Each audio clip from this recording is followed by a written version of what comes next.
What is up, everybody? Welcome back to Transformations. I'm your host, Rick Kelly, and we've got a beautiful day on tap. It is warming up heavy, heavy. I think it's going to be up to 87. Summer's coming on quick. Shorts and jorts and sundress season. So today I figured I would give y'all. I've got the big story for you coming this week. But I figured I'd warm you up with a tiny little story from 20 years ago, back when I was 31. And it's a crazy story, but it's a funny story. Now that I'm not living in it, and I look back on it, and I was just thinking about it while I was on the tread yesterday. Did 7 miles this morning. And so I hope everybody got a little something out of that yesterday. And any questions you got, just hit me up.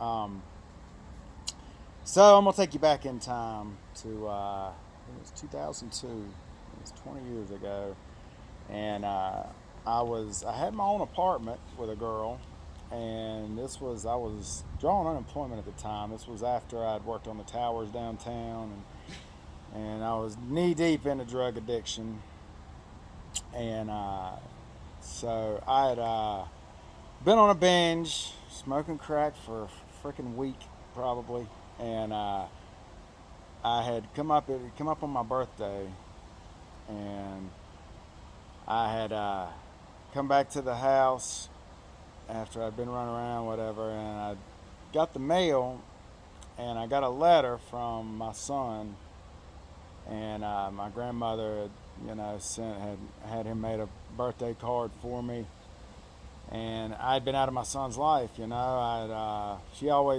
grandparents always kept us in touch. They didn't have custody of him, but they kept him a lot, and so I would always be able to talk to him whenever I talked to him, and but I was out of his life, as any kind of father figure.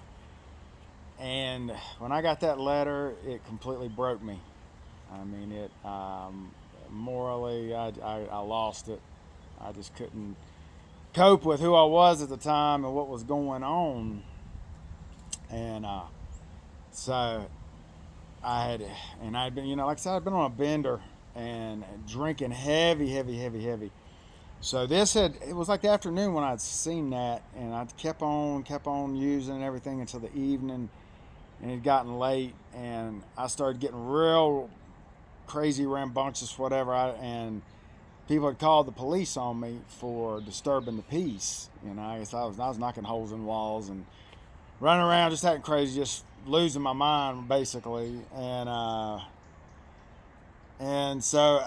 gone through little areas of not recollecting, like basically during that time after I'd got the letter to the evening, I'd kind of blacked out a little bit. But I've got an eidetic memory, so a lot of these I can remember perfectly clear once it gets to the points of any kind of action and recollection of intense feelings. It all comes back to me crystal clear.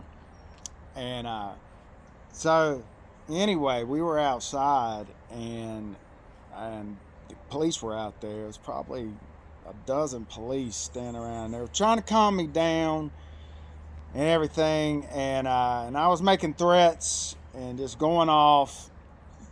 And my girlfriend was over there on the side with the police, and I was on the other side. And according to this, whenever I went, they ended up charging me with communicating threats.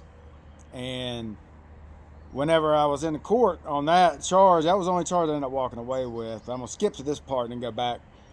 But whenever I was in court, the judge asked the DA, said, how was he communicating threats? And it says he was drawing a line in the sand and waving a beer bottle at the officers. So I look back at the people in the stand. So anyway, they ended up taking me downtown, and they put me in the cell, and I was, going crazy still. I had lost it. I could not. I don't even know how to describe what was going on other than just a complete loss of my mental faculties, just yelling. And they ended up putting me in the Hannibal Lecter chair. Some of y'all may know what that is. It's the chair that they strap your arms down, they strap your head back, and they had me, and I was yelling, and so they had me turned around from the window. Now I'm facing the window that you come in whenever they're bringing people in to process them from jail, just for anything, for DWI, whatever. So they had me turned around, and with my toes, I had all the way hopped around back facing the window where they were, and I was spitting. I was going, ah, just going crazy. I know some people checked into church and rehab after that and swore they'd never. People were coming through. They were looking in there, and I was just like at the top of my lungs. Ah! Like I said, now I can laugh at it, and I'm sure the cops were loving it. The cops probably just got a kick out of it, just me scaring everybody, because they were like, please God, don't put me in there with him.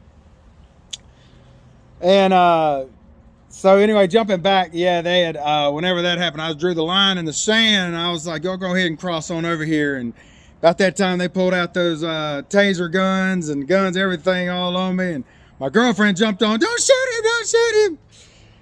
And they ended up subduing me without that, but no harm, foul came. But so the next morning, the psychologist took me in there, and she was like, do you have any recollection of last night? I was like, oh, bits and pieces. She was like, at one point you were howling like a wolf. And I was like, and I guess they felt sorry because it was my birthday, and I kind of explained what had happened, with the letter from my son. And if any of y'all know me and my story, I ended up getting clean off of alcohol and the drugs 15 years ago, and I got custody of my son back. His mother was using at the time, and still is, I guess. But it allowed me to come back and get custody of him and do some living amends, give back to him for the time that I had taken away. And I thank God for that I was able to make a difference in his life, because he went on and went to college and graduated with a bachelor's in biology, and really made something of himself. Bart has cystic fibrosis, and he was in the top 20, ranked in the top 20 in Mecklenburg County for cross country. And so that was amazing. I got him back and got him running. He had never ran before. He was just fragile when he came back in my life, and I made him believe. I was like, boy, you can do this, man. You can do this. And first couple times he was didn't know, but he saw he could, and he really pushed through it. And he became, you see him now, and he's ripped up and looks good.